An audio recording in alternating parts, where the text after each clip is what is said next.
เจ้าหน้าที่ยืนยันสิ้นหมูที่ขายตามตลาดนั้นปลอดภัยผ่านการกวดกาจากนักวิชาการแล้วเจ้าหน้าที่แผนกสัตวแพทย์ยืนยันสิ้นหมูที่ขายตามตลาดได้ผ่านการกวดกาอย่างเข้มงวดและปลอดภัยสำหรับผู้บริโภคโดยท่านดร.วัฒนาเทพปัญญารองหัวหน้าแผนกสัตวแพทย์กรมเลี้ยงสัตว์และการประมงกระทรวงเกษตรกรรมและป่าไม้ให้ฮู้ว่าหลังเกิดการระบาดของพยาธิอะฮิวาโมแอฟริกาที่บ้านวังไห่เมืองท่าทมแขวงไซสมบูรณ์ในเดือนกุมภาพันธ์ 2025 ที่ผ่านมาทางการได้เพิ่มมาตรการกวดกาอย่างเข้มงวดโดยได้ออกมาตรการว่าโรงฆ่าสัตว์หรือฆ่าหมูทุกตัวต้องผ่านการกวดกาก่อนเข้าโรงฆ่าหมูที่ป่วยจะถูกแยกออกทันทีและส่งตัวอย่างไปกวดที่ศูนย์วิจัยพยาธิสัตว์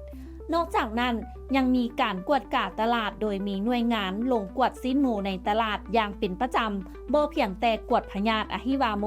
แต่ยังกวดพยาธิลอซอและสารเล็งซีนแดงที่เป็นอันตรายต่อสุขภาพและต้องควบคุมคุณภาพจากฟาร์มทุกฟาร์มหมูต้องรายงานทันทีเมื่อพบหมูป่วยหรือตายและห้ามเคลื่อนย้ายสัตว์โดยเด็ดขาดถึงอย่างใดก็ตามท่านดร.วัฒนาเตือนว่ายังมีความเสี่ยงจากหมูลาดที่เลี้ยงตามธรรมชาติที่ขาดการควบคุมการลักลอบนำเข้าหมูจากต่างประเทศโดยบ่ผ่านด่านกวดโดยเฉพาะในช่วงเทศกาลต่างๆผู้บริโภคควรเลือกซื้อสิ้นหมูจากแหล่งที่เชื่อถือใดเท่านั้นและควรมั่นใจว่าสิ้นหมูได้ผ่านการกวดกาจากโรงฆ่าสัตว์ที่ได้มาตรฐานเพื่อความปลอดภัยในการบริโภคนำอบธรรมวงศ์รายงานและท้ายนี้ต้องขอบใจสำหรับการติดตามข่าวสารจากทางไทยเก็ตเมกาซีนและอย่าลืมไปกดไลค์กดแชร์กดติดตามกด Subscribe ทุกช่องทางออนไลน์ของพวกเขาเพื่อจะบ่พลาดข่าวสารดีๆจากทางไทยเก็ตเมกาซีน